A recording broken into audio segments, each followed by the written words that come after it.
అప్పట్లో మీకు బాగా పోలీసు ఎవరు ఎక్కువగా మీకు ఇబ్బంది పెట్టేది? నల్లమలలో రకరకాల ఆఫీసర్లు పనిచేశారు. ఇప్పుడున్న శ్రీనివాసరెడ్డి సార్. హుహు. కొత్తకోట శ్రీనివాసరెడ్డి. శ్రీనివాసరెడ్డి ఆ! సార్. ఆయన బాబుని రెస్పెక్ట్ చేసినప్పుడా? అవును సార్. ఆ! ఓఎస్‌డి రాజేష్ కుమార్. రాజేష్ కుమార్. ఓకే. హ్మ్. హ్మ్. తర్వాత ఓఎస్‌డి లడ్డొచ్చినాడు. ఆహా! తర్వాత మన మేడం చారుసీన మేడం. వీళ్ళు నలుగురు మీకు బాగా హ్మ్. టైట్ చేసారా? బాగా టైట్. మామూలు టైట్ కాదు. హ్మ్. శ్రీనివాసరెడ్డి ప్రేయర్‌లోనో అంతా ఎన్‌కౌంటర్‌లయినాయి. ఆహా! ఇక మేడం ప్రేయర్‌లోనో కొద్దిగా అందరిని ప్రజలలోకి రాగుంజి బయటికి రప్పించింది. హుహు. ఆ ప్లాన్ చేసిందామె. హుహు. దానివల్ల చాలామంది సరెండర్ అయ్యిండ్రు. హ్మ్. ఇంకొకటి నిర్బంధం కూడా ఎక్కువైంది సార్ వాస్తవంగా. నిర్బంధం ఎక్కువైంది. కమ్యూనికేషన్ తెగిపోయింది. నాయకత్వం అంతా ఏఓబీ వెళ్ళిపోయారు. హ్మ్. మాకు ఎవరు లేని పరిస్థితి ఏర్పడ్డది. ఇంకంతా చిల్లంబల్లమైంది. కోనాపూరి సాంబశివరితో పాటు ఆళ్ళ తమ్ముడు రాములు ఎప్పుడైనా మీకు ఎదురుపడ్డాడా? చర్చలప్పుడు ఏపీటీ నేనే ఇదే ఏరియాలో తీసుకొచ్చిన. ఆహా! ఈ ఎక్కడ? ఏరియాలే అమ్మని, నాయనని, అన్నని ఆహా! చర్చలప్పుడు. అచ్చా! ఇంక ఆ తర్వాత సరే.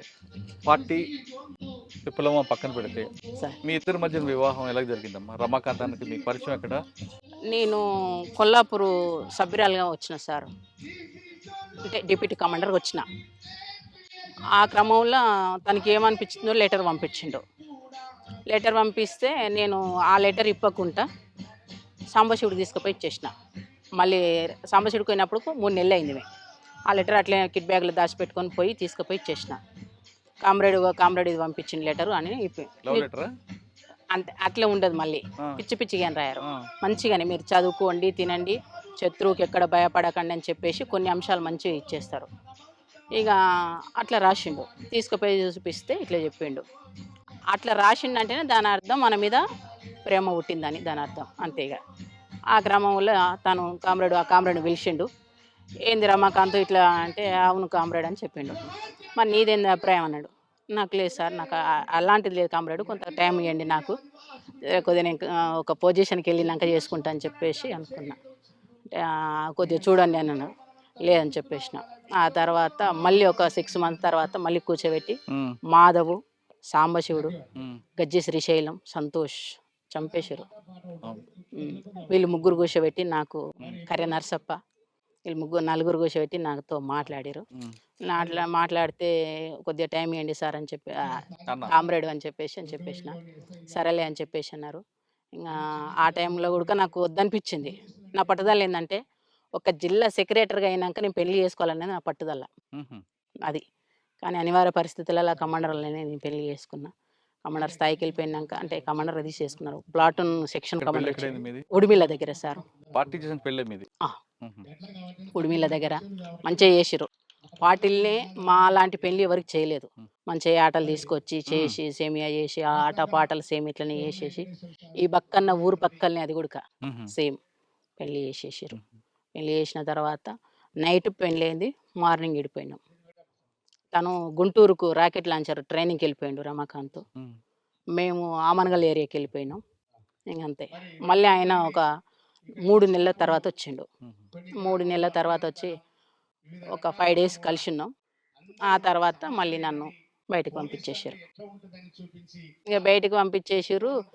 ఇగ కామ్రేడు సెక్రటరీగా పనిచేసిండు.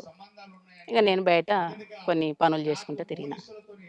కొన్ని అంటే నాకిచ్చిన వర్క్ నేను మనస్ఫూర్తిగా వాటికి బరాబరి చేసిన సార్. నేను వాళ్ళ లేక వీళ్ళ లేక ఏ రోజు గూడక భయపడలే. హ్మ్. శత్రువుకు భయపడలే, ప్రజలకు పొలిటికల్ లీడర్‌కి ఎవ్వరికీ ఇప్పటి వరకు నేను ఎప్పుడు భయపడను హ్మ్. ఎవరికీ. అంతే. ఆ రోజు ఇగ బయటికెళ్ళి నేను పార్టీ చెప్పిన పని నేను సక్సెస్ చేసుకొని రిటర్న్ పోయినా. అది. హ్మ్. అక్కడ నేను పార్టీకొక నా మీద నమ్మకం, ప్రజలకొక నమ్మకం, బయట శత్రువులకు ఉచ్చ, హుహు. భయం అంతే. హ్మ్. అది. అంతే. సరే. పెళ్ళైన తర్వాత మీరు చేసిన మంచి కార్యక్రమం చెప్పండి పీపుల్స్ కోసం.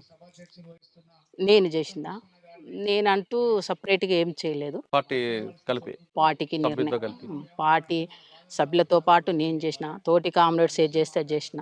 అంటే ఒక యాక్షన్ చేసిన తర్వాత ఎప్పుడైనా బాధపడ్డారా? ఏం లేదు సార్. హ్మ్.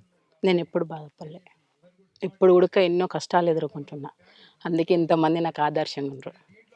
ఏ రోజు గూడక నేను బాధపడలే. అన్యాయంగా చంపాను అని ఎప్పుడైనా బాధపడలేదా?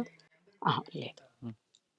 నా యాక్షన్లు అయితే ఇప్పుడు అట్లా మీరు మేమే యాక్షన్ చేశారా? మా పార్టీ వైపు నుంచి కొన్ని నష్టాలు జరిగాయి కదా!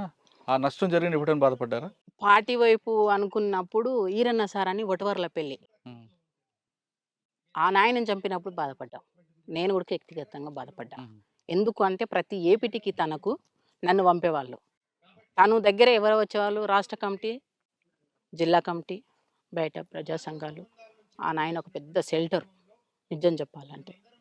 ఇక ఏదో అనివార్య పరిస్థితులల్లా మనోళ్ళకి ఏదో అర్థం కాని పరిస్థితులల్లా వేరే కామ్రేడ్ ఇక్కడ వచ్చినాడు. ఆ గోండు వాళ్ళు కొద్దిగా భాష తేడా. హ్మ్. ఏం జరిగిందో చనిపోయినాక పేపర్ వస్తే సాంబశివుడు మేమంతా షాక్ అయిపోయినాం. హ్మ్. ఏంది ఇట్లెందుకైంది ఇట్లెందుకైంది ఇమ్మీడియట్గా ఎప్పుడో ఉన్న ఏపీటీకి ముందుగా అతను అడ్వాన్స్ పోయి చెప్పేసి మా తప్పు అని చెప్పేసి ఇంటర్వ్యూ ఇచ్చినాం సార్ మేము. హుహు. ఉమ్. వీరన్న సార్ని చంపింది తప్పని ఇంటర్వ్యూ ఇచ్చినాం మేము ఎందుకు ఆల్రెడీ. ఎవరు చంపింది ఎవరు? ఆ గోండియానా? ఆ, ఆహా! భగత్ అని ఇక్కడ జిల్లా సభ్యుడు.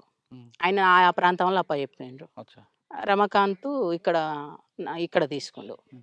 ఆ క్రమం వల్ల అట్లా జరిగింది. అప్పట్లో జరిగిన కొన్ని పోలీసుల ఇల్లు గాని, లేదంటే ఎక్స్‌చేంజ్‌లు దగ్గ ఉమ్. బ్లాస్టింగ్‌లు మీ ఉన్నారా? అవునా సార్. మననూరు దాడిలో ఆ ఎన్కౌంటరు ఏది?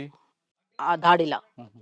ఆ దాడిలో ఏమైందంటే అందులో మాకు ఇచ్చిన ఇన్ఫర్మేషన్ ఏంటంటే ఒక సెంట్రీ ఉంటుంది వెపన్స్ అంతా సైడ్కు ఉంటాయని చెప్పేసి నేనే మ్యాప్ తీసుకుపోయిన ఉడక నేనే హ్మ్. అక్కడ మ్యాప్ తీపిచ్చుకొని 1 days అక్కడ ఉండేసి నేను తీసుకొని వెళ్ళిపోయినా.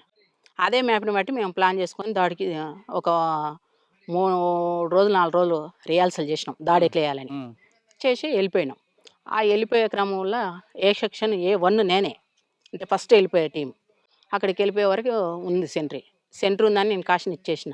ఆయన ఏం కాదు ఫైర్ అని చెప్పేసి మైక్ పెట్టేసిండు. ఆ మైక్ ఎట్లాంటిది ఇప్పుడు కూరగాయలను గట్టిగా అరుస్తారు. హ్మ్. ఆ మైక్ మేము తెచ్చేసుకున్నాం అప్పటికే. ఆహా! ఆ దాడేపడికి ఆ మైక్‌లో చెప్పేస్తుండు సాంబశివుడు. ఎక్కడ సెంట్రీ ఉన్నారు? మీద ఆహా! ఈ పోలీస్ స్టేషన్ మీద ఆ!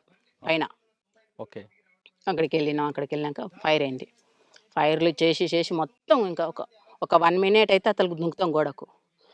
ఫస్ట్ నేను దుంకేసిన. నా తర్వాత కిరణ్ దుంకిండు. దుంకిన తర్వాత నెక్స్ట్ కామ్రేడ్‌కు గొంతులో తూటపడ్డది సార్. హుహు. గొంతులో తూటపడి ఎన్నుబొక్క కాడ ఎళ్ళింది. స్పాట్‌లో చనిపోయిండు. ఇంకొక కామ్రేడు ఇప్పుడు కొల్లాపూర్ కమాండర్ చేసిన స్వామి అన్న కదా! హ్మ్. ఆ కామ్రేడ్‌కి తొడకు పడ్డది. ఇద్దరు మా దిక్కే అయిపోయారు. ఇక మేమేం చేస్తాం? మేము అడ్వాన్స్ కాలేకపోయినాం. రిట్రీట్ అయినాం. హ్మ్. మాతో పాటు ఏ సెక్షన్ ఇటు కొద్దిగా అటు ఇటు కాగానే బి సెక్షన్ ఎక్కిపోయింది. సి సెక్షన్ అడ్వాన్స్ కాలేకపోయింది. దాడి ఫెయిల్ అయింది. హుహు.